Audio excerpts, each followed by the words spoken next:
All right. Let me share my screen. I will put the agenda up. Welcome everyone to the February 15th version of the SEQP ham site Telecon. So let me share my screen and put up our agenda.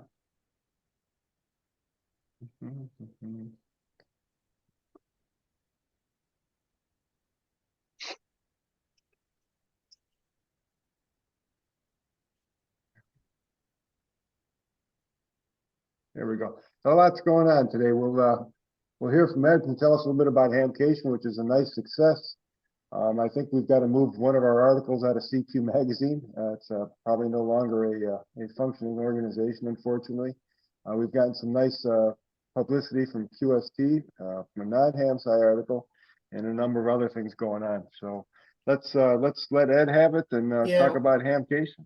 yeah. Well, Gary and I were in Orlando, so I mean, I think we should probably tag team this, but I mean, we manned the Hamsci booth, for the 3 days of the show, and I thought we took a really good crowd. I mean, I mentioned to Mackenzie, just because when two of us were on, I mean, a lot of people came up to us and said, I've heard about this. And I thought it's a pretty good testament to the fact that, we're starting to get the word around. Obviously, people who always stop by your booth probably self-select themselves in. But nevertheless, I mean, Gary knows that I'm not shy about sticking a card in somebody's hand, and asking for the order, that type of thing as people walk by you, just to sort of intercept them, sort of put a card in their hand and say, you know what, you may not know about this, but here's an event that's upcoming. And it inevitably leads to a conversation. And so I think Gary, chime in. I was pleased, when I think the response that we got, and certainly the forum that Gary did on Friday afternoon, I thought was very, very well attended. And the questions were really great. We even had a ringer in the room, which is okay. But I think it was just really good. Just to see the response. We even had a chance, I think, sort of like the last hour and the dying hours of the show, to sort of walk around and really walk around the main hall, not because we weren't in the main hall, and actually put cards in people's hands. It's a good chance, just for people to see who we were, that we were sincere in terms of what our ask is. And again, people who just sort of said, I think this is it's a really good thing that you're doing. And particularly when you mentioned this is the last eclipse for 20 years, people get it. Okay. And so hopefully that'll translate. Obviously, people say yes, but you don't know what they're going to do. But hopefully, it'll build some response. And so, Gary had a chance to get on and do a couple of interviews, which I thought was helpful. So, I mean, but I'm not going to steal the show because he's the talent. Let me turn it over to him. So, Gary, over to No, you. I think we had a good time, and Ed's right. He's a natural salesman when it comes to this sort of thing. But I think we handed out, looking in the box before we got there and afterwards, we handed out over 1,000 of our SEQP cards. So a lot of people were walking out of there with a QR code in their pocket with a link back to the Hamsci website and our event in April. So that's a lot of interactions. We also had a set of flyers that we were handing out to people to talk about our other projects, not just the Eclipse, other things we do and whatnot. And if you want that, I'll throw up a couple of pictures that you and I took there, so people can get a flavor of. Let's see here. There he is being famous. Yeah, it's funny. I guess I don't know if it was this guy was a professional videographer from a Yep. TV station in Texas, but I don't know, somebody hired him to run around and talk Yeah. to the Yeah. people in He each was a booth, hired right? hand. Yep. Yep. Yep. So it was interesting to talk to a professional. I think he was just getting a headshot or something here. But you know how it is. They take 5 minutes of video and edit it down to 30 seconds. So who knows what'll end up in it. But it's kind of neat. Yep. Let's see. Let's see. Come on, go move. Okay. It's not moving. That's the only picture we took. Just kidding. Yeah. Escape. Let's close this one up. There's the booth, right? Yeah, maybe this will work. Yeah. Oop. There we go. Yeah. This This was was the ARDC interview. right. Yeah, which Rebecca is from nice. Yeah. ARDC Yeah. jumped in and said that, could you give me a minute or two's worth of video and talk about how ARDC has helped your project or organization? So that was pretty easy to talk about the especially the clementine and the tangerine SDRs and stuff is what I focused on Yeah. with them. Yep, always make the funders happy, and that was part of our Right, plan, right. so, yeah. And there's just, now that's Andy, right? In the middle, Ed? Yep, that's Andy Maluzzi. Mackenzie, you know Andy. So if you've never seen him in person, that's what he's in the middle. So, yeah. And then this is the gentleman on the left. I did a little background. Okay, I think it's K1FM if my memory serves. He's one of the organizers for Boxborough, in the New England Exposition. So that did not hurt because I wrote him back and he said he was going to move it to his list. So I would assume that the list is the Boxborough list. So that's pretty good. So Yeah, we need to find our talents for that one. That was one of my agenda items today, so we'll yeah. think about that. Yeah, and Andy is the ARL's collegiate coordinator. So, Yeah, collegiate amateur radio program. That's right. yep. Yeah, and a member of the PR committee. So, Okay, let's yeah. see. Up there's a There we few go. of the international faces other than Ed's, but a Yeah, number of gentlemen with on like, the left is Nomar Vizcarrando, NP4H, who's the league's Hudson Division Director. I don't know the gentleman to my right. Okay, I'm second from the right. But he is from Puerto Rico, as is his buddy who's sticking his face behind me there. So, but so there's a good shot of our spiffy Hamsai white polo shirts. it was nice to have some international representation at the Hamfest. Yeah, it was great. Yeah. Let's see. There we go. Yeah. Now, this is just a quick shot. It was just interesting coincidence that here we are talking about space weather in our booth, and right next to us was the National Weather Service talking about terrestrial weather. So I don't know if that was karma or what that was, but kind of funny. Yeah. Let's see. And the folks at NASA that created this stand-up poster, and then Salisa at Scranton figured out how to get this thing printed through their printings in this nice stand for it and everything else. But this thing was a huge help because it's like every other person would come by, have to look at the Eclipse map, figure out where they were on the map, and then we could grab them and give them our spiel. So that was a real attention grabber. Yeah, it's a lot of people throughout the day, nothing exciting there. And then this is a gentleman, is one of the, you've heard talk about or seen on the website about the New England Grape Group, the guys that built the 15 grape stations and helped us distribute them. And that's a Bob W1XP who came by the booth on Sunday and spelled Ed and I for a couple hours so we could walk around the Hamfest a little bit. So, and right in front of the table, Bob is the explanation about the grapes. So he was definitely the right person to be talking about that sort of stuff. So, okay. Enough about the pictures in the Hamfest, I guess. Except, well, there was one more picture. Let me see if I can find it here.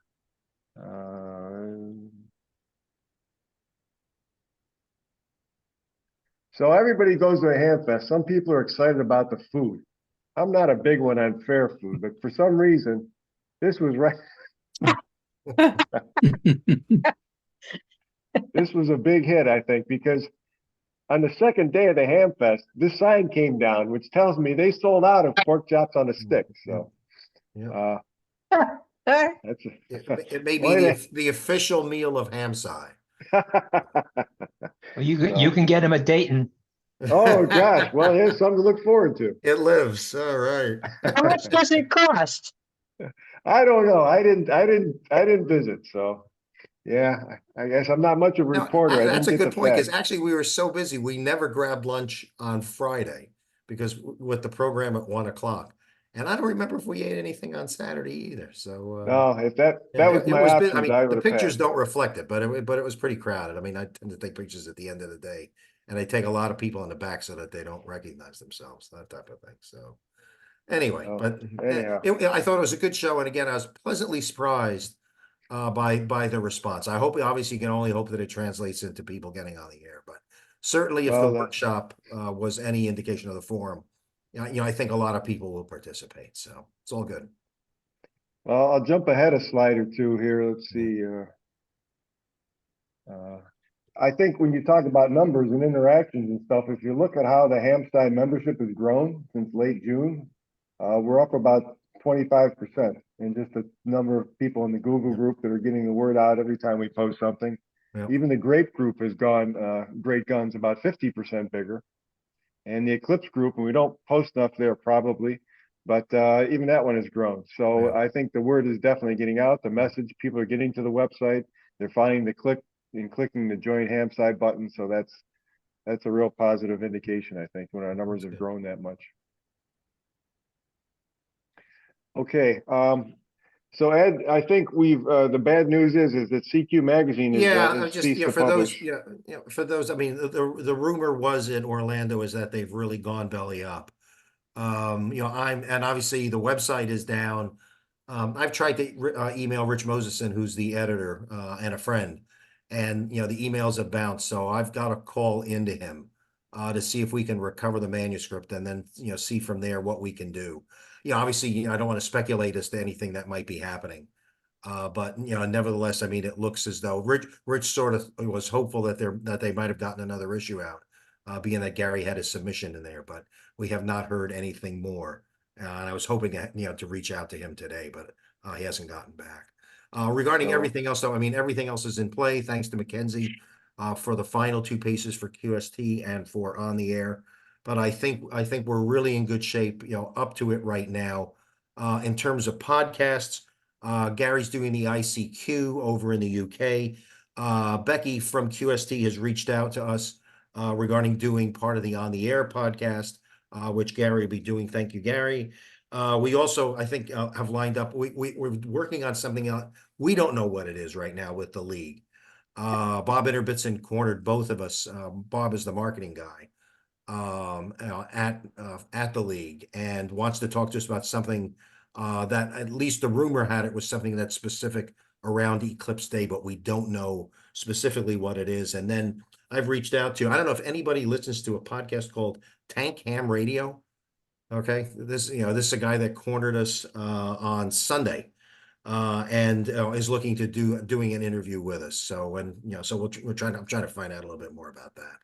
So, but that, I mean, that's the story right now. I mean, the piece that we do want to get back, hopefully is the CQP so we can move it somewhere else ahead of time. So anyway, Gary, back to you there. yeah, no problem. Yeah, actually, the next On the Air interview with Becky, I think Nathaniel's got that one. Okay, thank you for that. Yeah, I did it last time. This one's a little more science oriented, so he's the perfect candidate. Yeah, So. but we do need to set the date, okay, regarding the two general Zooms that we're going to do, to Mackenzie's, I need a date. Okay, not a date with Mackenzie, but Mackenzie needs a date. Okay, so just to make that clear. Because we said we were going to do two general Zoom calls, not necessarily with clubs, but with the general public ahead of the eclipse. So we need to get those two dates down on the calendar. One of the things too, I know last time, 2 weeks ago, Nathaniel had mentioned about a new Zoom license or some such thing he was working on. So we'll need to get an update on that. So Mackenzie, I guess that's the answer, is that we're on hold with that. So. All right. Let's take a look at one other thing too. It's interesting. I was just happening to be flipping through March QST on my iPad, and here's this nice article about PSK Reporter, which is one of our key tools for extracting data from the Eclipse events. And right here in this last first or third paragraph was a mention of HamSci and our event too. So I don't know if anybody knows Ira, but thanks to whoever that is for giving us a little free publicity in QST. I think if we get, that's funny. I saw it as well. I think if we go back on some of the, I mean, it's probably too much trouble to go back. I think he was on one of the Zooms many months ago. For some reason, I remember the call sign. Okay, well, great. Okay. It's nice to have friends in high places, I guess, as they say. Yeah. Well, us, right? Yeah. It's writing stuff up. So good. All right. I mentioned the Boxborough Ham Fest in August. We typically lean on the guys in the New England Grape Group because they're all in Massachusetts.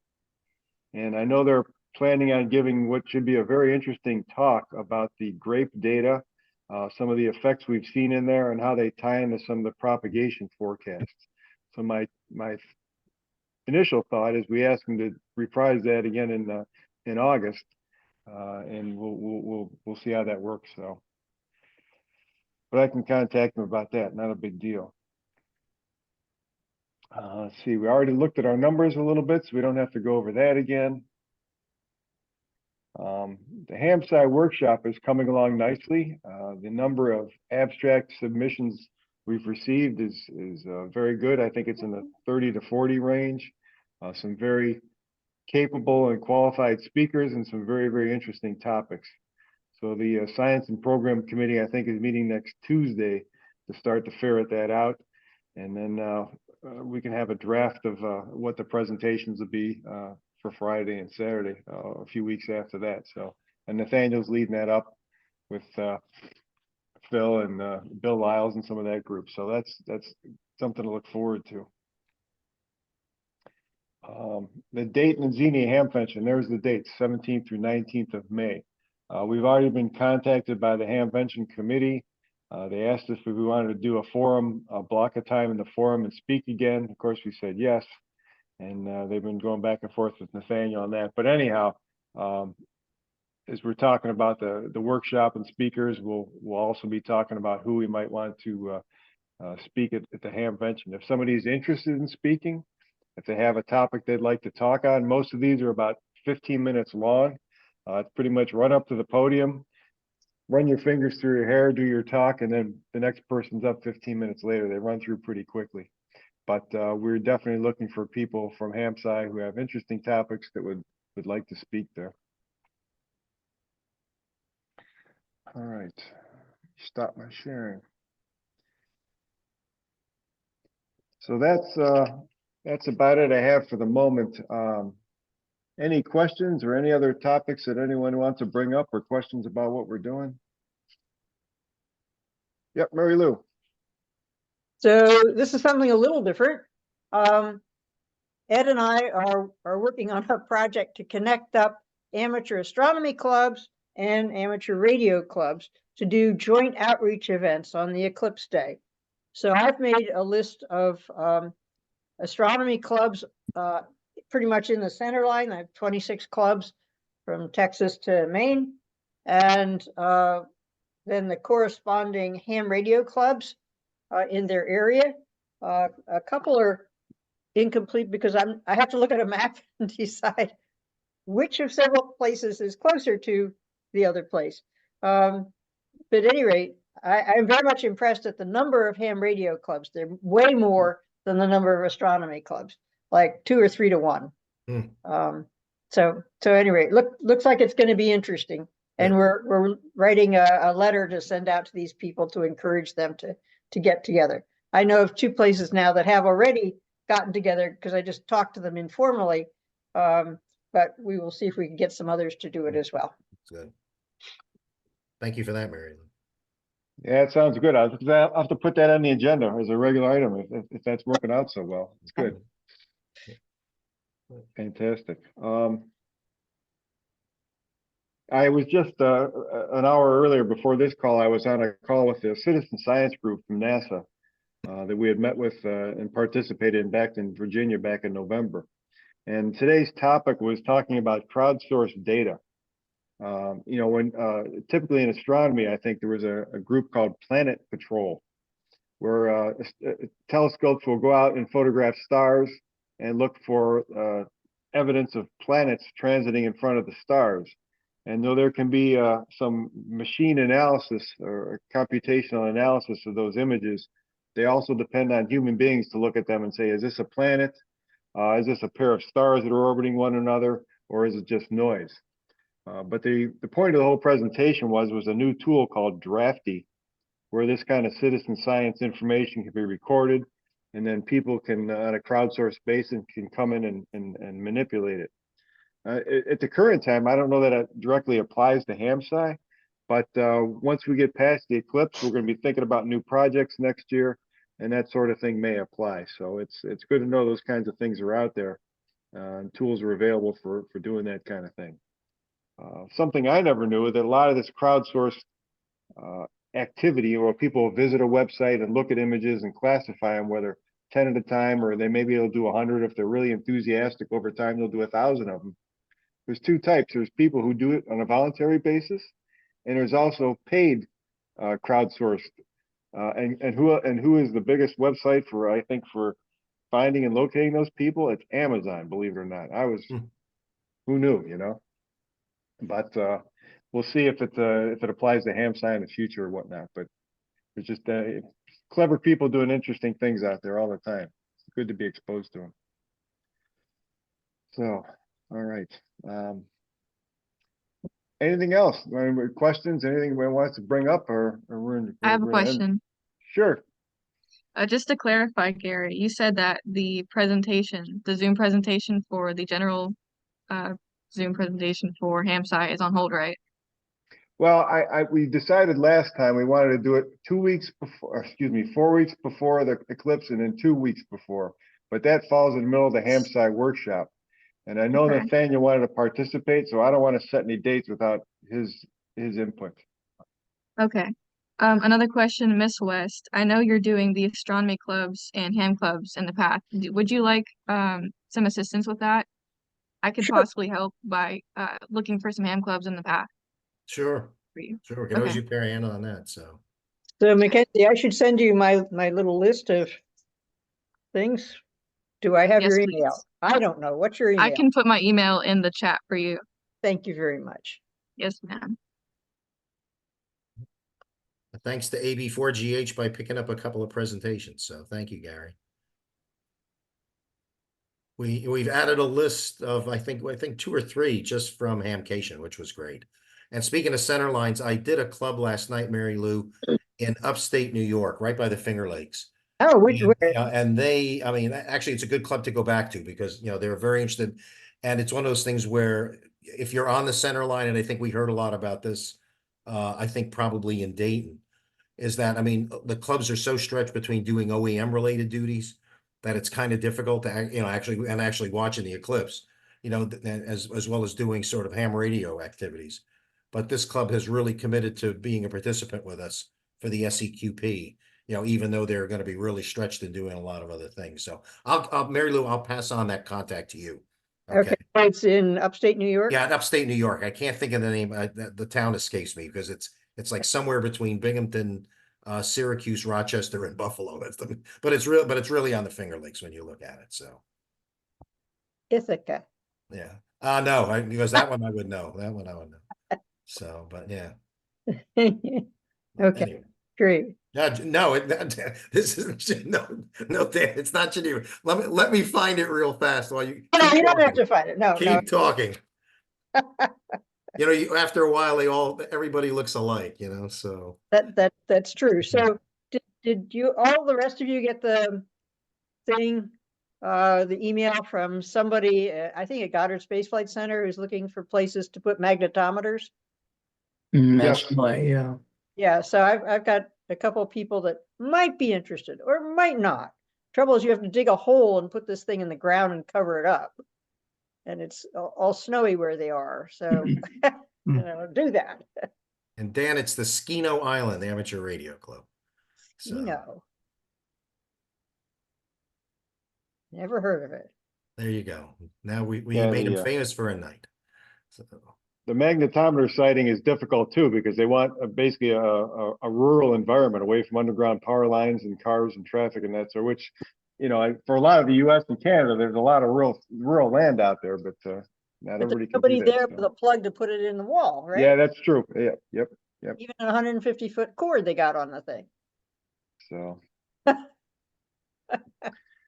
All right. Is there anything else, Mackenzie? You're all set because I know you got to run back to study. So you're good. All right. Okay, everyone. Thank you very much for listening in, for jumping in and participating and whatnot. Keep the faith. The eclipse will happen. We don't have to worry about that. Like so many other things in this world that seem unsure, that's a sure thing, right? So Yep. we can depend on the physics. But it's above the clouds, and there's the problem. Ah, What's Yeah, with well, April? there's. April showers. I was listening to my local college radio station today. They were doing their fundraising efforts, but for some reason they were doing a thing about conspiracy theories. And the one college DJ wasn't really sure we actually landed on the moon. And having just spent 2 days at Kennedy Space Center, I wanted to walk down there and tell him, "Listen, buddy, we were on the moon, but whatever." Yeah. So. Yeah. also, we got to mention in the Houston Chronicle, by the way. Oh yeah, that was neat. We should not overlook that one. They ran a story on us. So. Yep. So all good. All good. Yep. All right. 73. Everyone have a great week. We'll talk to you next Thursday or see you on the air if we can. You bet. So All take right, care. 73 You all. bet. Bye. 7:30s.